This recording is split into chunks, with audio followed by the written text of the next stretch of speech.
Ms. Smith-Linda. We're back again. My name is Abby and this is my partner Anna. We're from the Respiratory Care Department. Before we get started, may I please have your full name and your date of birth? Yes, it's Jessica Smith, 1983, February 14th. Okay, then I'm just gonna go ahead. Scan your If it's okay with you, can we have a seat? Sure. All right, so it looks like today we are going to be going over all of your inhaler devices, how to use them, how to clean them, how to refill them, and where to keep them. We'll start with the inhalers you're actually prescribed, and then we'll move on to future inhalers you might get or devices you might get. Sounds good. Yeah, I want to learn as much as I can. I feel like you guys have given me a lot of new information, so a little overwhelming. But Yeah, I'm glad to be here with mom so we can learn together and do everything right once we get home. That's great to hear. So we're gonna begin with your controller inhaler, which is Symbicort, which you'll take every morning and every evening. And this little guy, Abby, will explain more.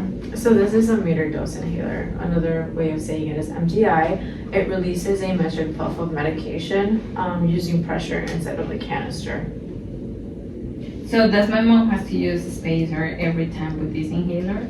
Yes, good question. She should be using the spacer every time. MDIs need good timing between breathing in and pressing down, which is why we recommend using the spacer. This plastic tube helps deliver more medication deep into your lungs. It's actually 40% more medication into your lungs. Okay.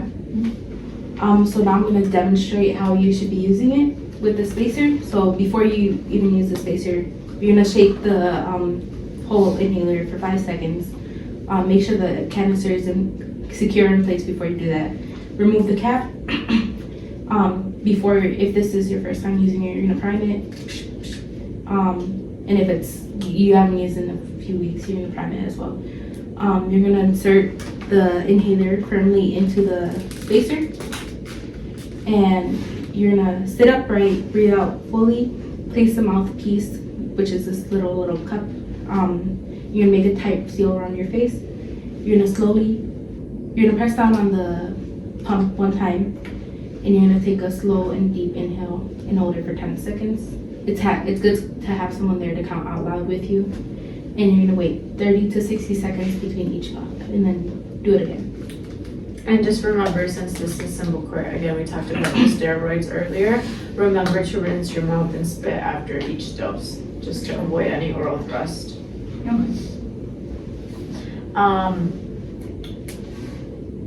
And this inhaler does have a dose counter. When the number gets close to zeros, like around 20 puffs, start planning to refill it. So call your doctor so you can start getting a refill of this, okay? Because you never want to be too close to empty. Air dry completely and do not rinse the metal piece. With the spacer, you're gonna wash it in warm water with mild soap, and just once a week. You don't have to do it every time, but you do want to rinse it after every use. Rinse and air dry vertically, and do not towel dry because it messes with the device. You don't want to mess with it. so it's really simple, fair enough. Yeah. Pretty self-explanatory. All right, and now this is albuterol. It says right here on the very top, albuterol. And you want to make sure that you're using this when you have sudden symptoms. So like wheezing, coughing, chest tightness, and 15 minutes before exercise. And again, remember this is your quick reliever. So you want to make sure that you have this close by. Where should we keep this one? That's a great question. You want to keep this, since it is your quick reliever, you want to keep it in your purse, your bag, by your bedside, not locked in the cabinet, because this is something you want to have on you at all times. So this next device isn't one you prescribed, but it's a future one that you may get prescribed. It's called a DPI, which is a dry powdered inhaler.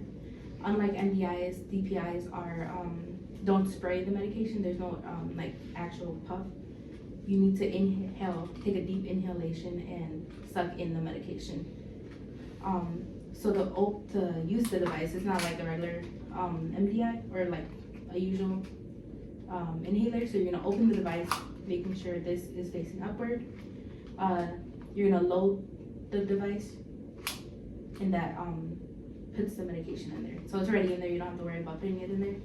You're gonna exhale away from the device, and you're gonna seal your lips around the mouthpiece tightly, securely, and you inhale fast and deeply.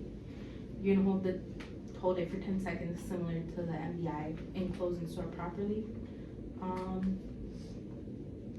So pretty much it's like taking a fast breath and then like a straw like Yeah. fast. Okay, compared to that one where it was like the slow inhale, this one's more fast.